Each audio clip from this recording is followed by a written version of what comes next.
Oh, meron kaming snake dito sa farm. Ang liit niya. Ewan ko kung poisonous ba to. Siguradong may nanay ito.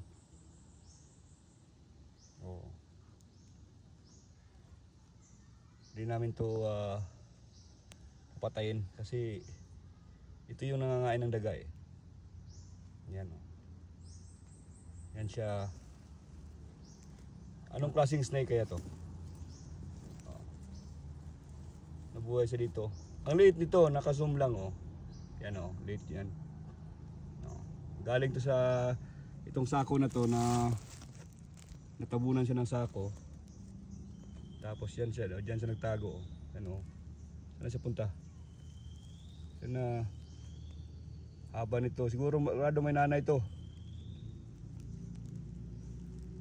Lalarbo. Hello!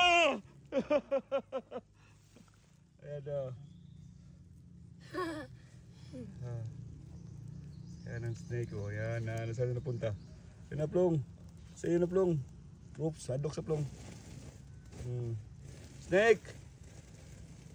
Alis ka dyan.